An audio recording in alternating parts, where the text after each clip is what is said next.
Capítulo 7. Quadro doloroso. De manhã, um emissário do sacerdote Gregório, com semblante mal-humorado, veio notificar-nos, em nome dele, que dispunhamos de liberdade até as primeiras horas da tarde, quando nos receberia para entendimento particular. Ausentamo-nos do cubículo sinceramente desafogados.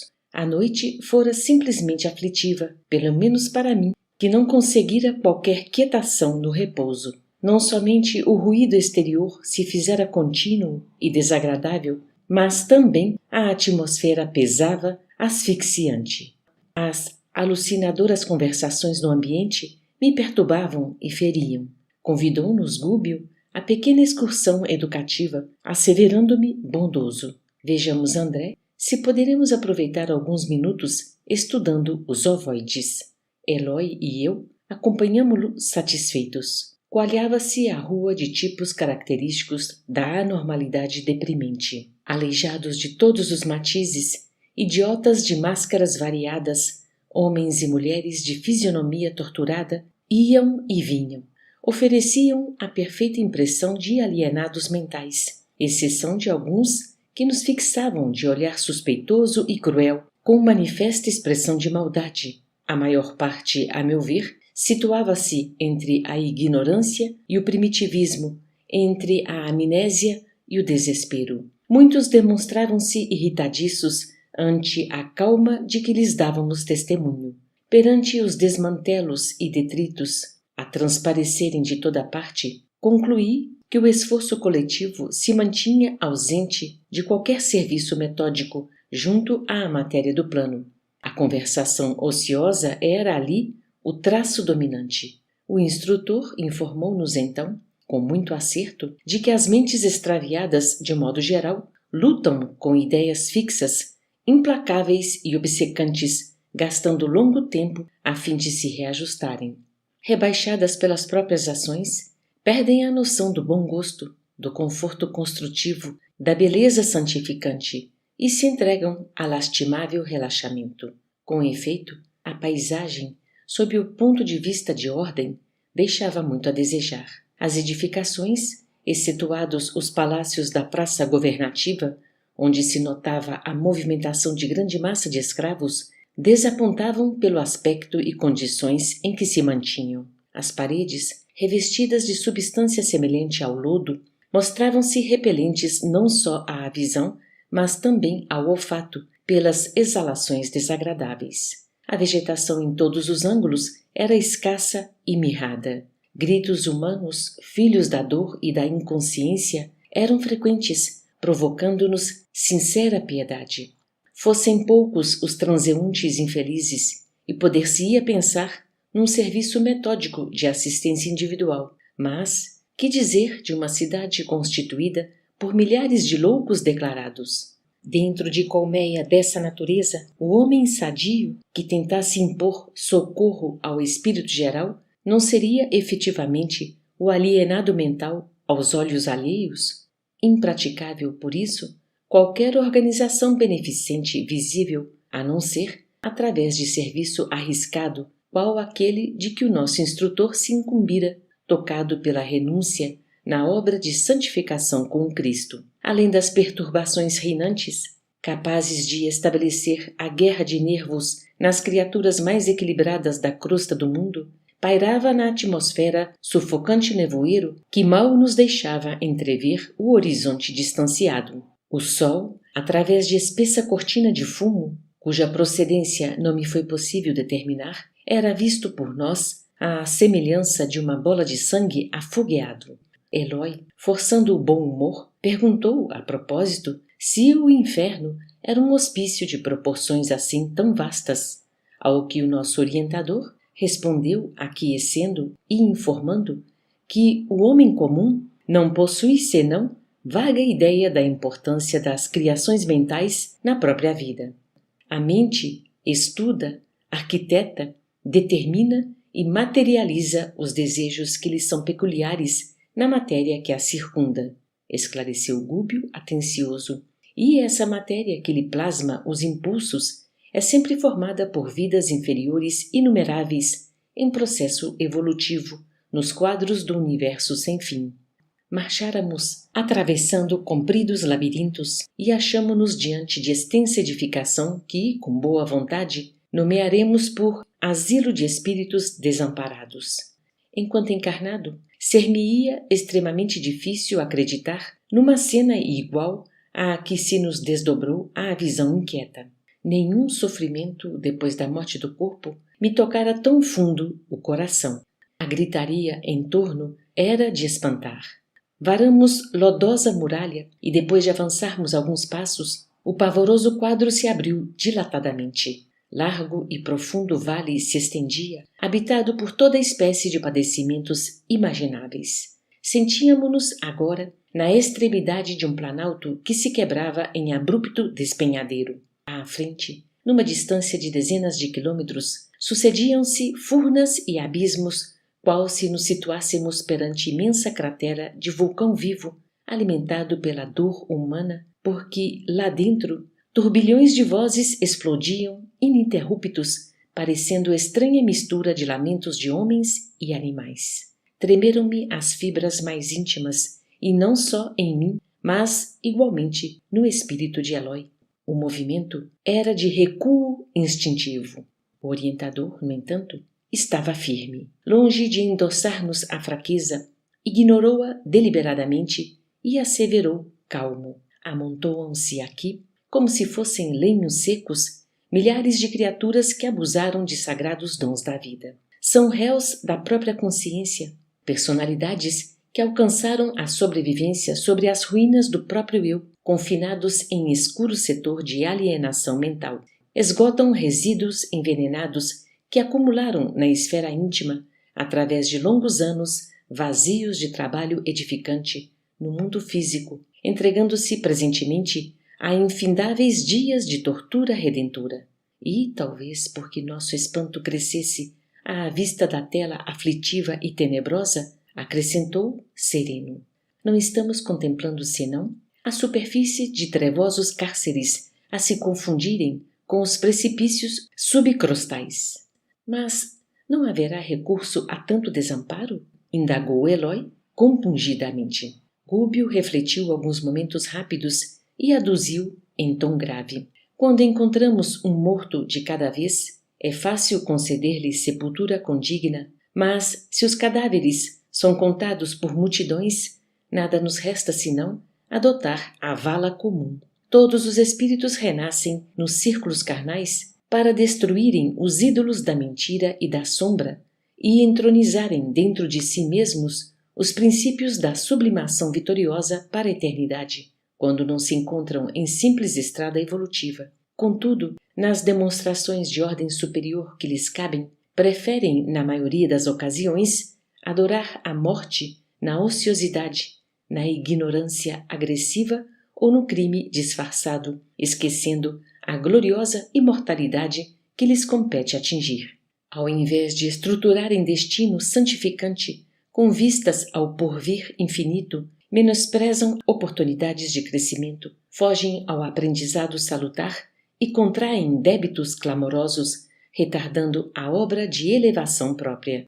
E se eles mesmos, senhores de preciosos dons de inteligência, com todo o acervo de revelações religiosas de que dispõem para solucionar os problemas da alma, se confiam voluntariamente a semelhante atraso, que nos resta fazer, senão seguir nas linhas de paciência por onde se regula a influenciação dos nossos benfeitores? Sem dúvida, esta paisagem é inquietante e angustiosa, mas compreensível e necessária. Perguntei-lhe se naqueles sítios purgatoriais não havia companheiros amigos detentores da missão de consolar, ao que nosso instrutor respondeu afirmativamente. Sim, disse, esta imensa coletividade, dentro da qual preponderam individualidades que, pelo sofrimento contínuo, se caracterizam pelo comportamento sub-humano, não está esquecida. A renúncia opera com Jesus em toda parte. Agora, todavia, não dispomos de ensejos para a identificação de missionários e servidores do bem. Vamos ao estudo que nos interessa de mais perto. Descemos alguns metros e encontramos esquálida mulher estendida no solo. Gúbio nela fixou os olhos muito lúcidos e depois de alguns momentos recomendou-nos seguir-lhe a observação acurada. Vês realmente, André? Inquiriu, paternal. Percebi que a infeliz se cercava de 3 formas ovoides, diferenciadas entre si nas disposições e nas cores que me seriam, porém, imperceptíveis aos olhos, caso não desenvolvesse ali todo o meu potencial de atenção. Reparo sim, expliquei curioso, a existência de 3 figuras vivas que se lhe justapõem ao perispírito, apesar de se expressarem por intermédio de matéria que me parece leve gelatina, fluida e amorfa. Elucidou Gúbio sem detenção. São entidades infortunadas, entregues aos propósitos de vingança e que perderam grandes patrimônios de tempo em virtude da revolta que lhes atormenta o ser. Gastaram o perispírito sob inenarráveis tormentas de desesperação e imantam-se, naturalmente, à mulher que odeiam, irmã esta que, por sua vez, ainda não descobriu que a ciência de amar é a ciência de libertar, iluminar e redimir.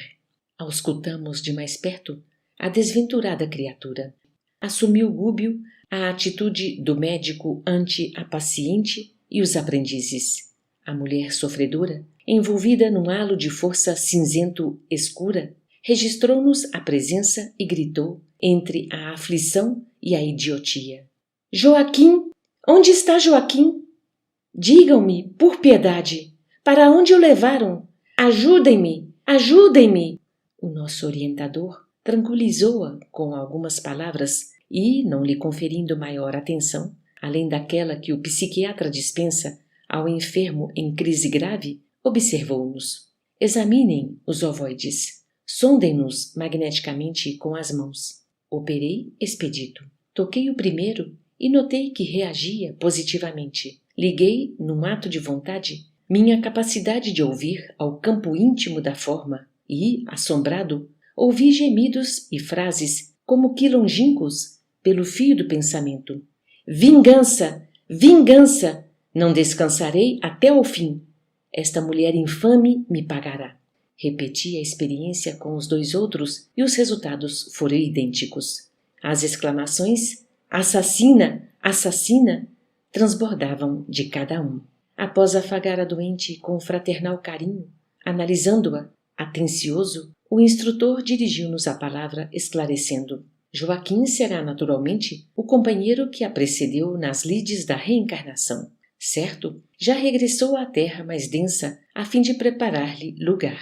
A pobrezinha está esperando ensejo de retorno à luta benéfica. Vejo-lhe o drama cruel. Foi tirânica senhora de escravos no século que findou. Percebo-lhe as recordações da fazenda próspera e feliz nos arquivos mentais. Foi jovem e bela, mas desposou, consoante o programa de provas salvadoras, um cavalheiro de idade madura que, a seu turno, já assumira compromissos sentimentais com humilde filha do cativeiro. Embora a mudança natural de vida, à face do casamento, não abandonou ele o débito contraído. Em razão disso, a pobre mãe e escrava, ainda moça, penitente e desditosa, prosseguiu agregada à propriedade rural com os rebentos de seu amor menos feliz. Com a passagem do tempo, a esposa requestada e fascinante conheceu toda a extensão do assunto e revelou a irascibilidade que lhe povoava a alma. Dirigiu-se ao marido, colérica e violenta, dobrando-o aos caprichos que lhe exacerbavam a mente. A escrava sofredora foi separada de ambos os filhos que possuía e vendida para uma região palustre, onde em breve encontrou a morte pela febre maligna. Os 2 rapazes, metidos no tronco, padeceram vexames e flagelações em frente da senzala. Acusados de ladrões pelo capataz, a instâncias da senhora dominada de egoísmo terrificante, passaram a exibir pesada corrente no pescoço ferido. Viveram no passado sob humilhações incessantes. No curso de reduzidos meses, caíram sem remissão, minados pela tuberculose que ninguém socorreu. Desencarnados, reuniram-se à genitora revoltada, formando um trio perturbador na organização ruralista que os expulsara, sustentando sinistros propósitos de desforço. Não obstante, convidados à tolerância e ao perdão por amigos espirituais que os visitavam frequentemente, nunca cederam um tio nos planos sombrios em que penhoraram o coração. Atacaram desapiedados a mulher que os tratara com dureza, impondo-lhe destrutivo remorso ao espírito vacilante e fraco. Dominando-lhe a vida psíquica, transformaram-se para ela em perigosos carrascos invisíveis, utilizando todos os processos de luta suscetíveis de acentuar-lhe as perturbações. Adoeceu ela, por isso, gravemente, desafiando conselhos e medidas de cura. Embora socorrida por médicos e padres diversos, não mais recobrou o equilíbrio orgânico. Arrasou-se-lhe o corpo físico, pouco a pouco. Incapaz de expandir-se mentalmente no idealismo superior, que corrige desvarios íntimos e faculta a cooperação vibratória das almas que respiram em esferas mais elevadas, a desditosa fazendeira sofreu, insulada no orgulho destrutivo que lhe assinalava o caminho. 10 anos de mágoas constantes e indefiníveis. Claro que possuía, por sua vez, amigos prontos a lhe estenderem generosas mãos por ocasião da morte do corpo que se tornou inevitável. Contudo, quando nos enceguecemos no mal, inabilitamo-nos por nós mesmos à recepção de qualquer recurso do bem.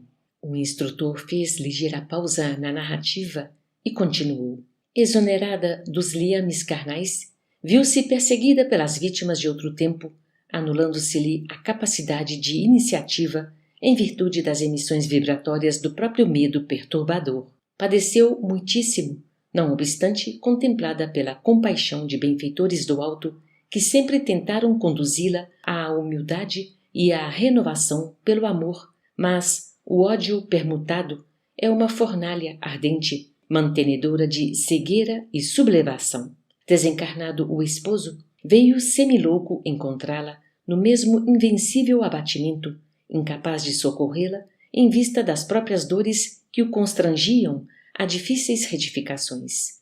Os impiedosos adversários prosseguiram na obra deplorável e, ainda mesmo depois de perderem a organização perispirítica, aderiram a ela com os princípios de matéria mental em que se revestem.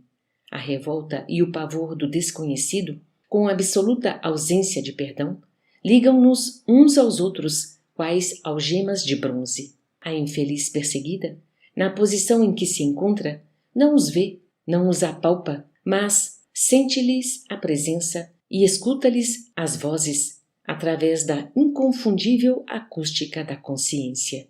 Vive atormentada, sem direção. Tem o comportamento de um ser quase irresponsável.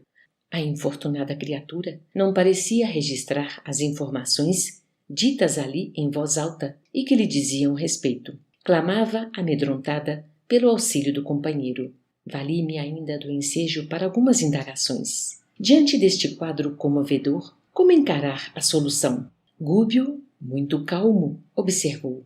Gastaremos tempo. A perturbação vem de inesperado. Instala-se à pressa. Entretanto, retira-se muito devagar. Aguardemos a obra paciente dos dias. Após uma pausa expressiva, acentuou. Tudo me faz crer que os missionários da caridade já lhe reconduziram o esposo às correntes da reencarnação, e é de supor que esta irmã se ache em vias de seguir-lhe as pegadas a breve tempo. Naturalmente, renascerá em círculos de vida torturada, enfrentando obstáculos imensos para reencontrar o ex-esposo e partilhar-lhe as experiências futuras. Então, os inimigos ser-lhe-ão filhos? Indaguei ansioso, quebrando-lhe as reticências. Como não? Certamente, o caso já se encontra sob a jurisdição superior. Esta mulher retornará à carne, seguida pelas mentes dos adversários que aguardarão, junto dela, o tempo de imersão nos fluidos terrestres. Oh! Exclamei profundamente espantado. Não se separará dos perseguidores, nem mesmo para o regresso? Tenho acompanhado reencarnações que, invariavelmente, se fazem seguidas de cautelas especiais. Sim, André, concordou o instrutor. Reparaste nos processos em que funcionaram elementos intercessores de vulto atendendo-se à nobilitante missão dos interessados no futuro, e, com o auxílio divino, semelhantes casos contam-se por milhões. Contudo, existem ainda, nos setores da luta humana, milhões de renascimentos de almas criminosas que tornam ao mergulho da carne premidas pela compulsória do plano superior, de modo a expiarem delitos graves. Em ocorrências dessa ordem, a individualidade responsável pela desarmonia reinante converte-se em centro de gravitação das consciências desequilibradas por sua culpa e assume o comando dos trabalhos de reajustamento sempre longos e complicados, de acordo com os ditames da lei.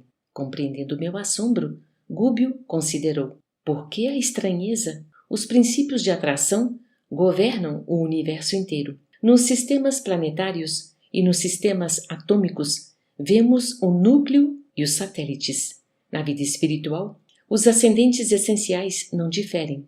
Se os bons representam centros de atenção dos espíritos que se lhes afinam pelos ideais e tendências, os grandes delinquentes se transformam em núcleos magnéticos das mentes que se extraviaram da senda reta em obediência a eles. Elevamo-nos com aqueles que amamos e redimimos, ou rebaixamo-nos com aqueles que perseguimos e odiamos. As afirmativas inspiravam-me profundos pensamentos quanto à grandeza das leis que regem a vida e, atento à meditação daquele instante, evitei novas perguntas. O instrutor acariciou a fronte da criatura desventurada, envolvendo-a intencionalmente numa bênção de fluidos divinos e acrescentou: pobre irmã, que o céu a fortaleça na jornada por empreender. Seguida de perto pela influência dos seres que com ela se projetaram no abismo mental do ódio, terá infância dolorosa e sombria pelos pesares desconhecidos que se lhe acumularão incompreensivelmente na alma opressa.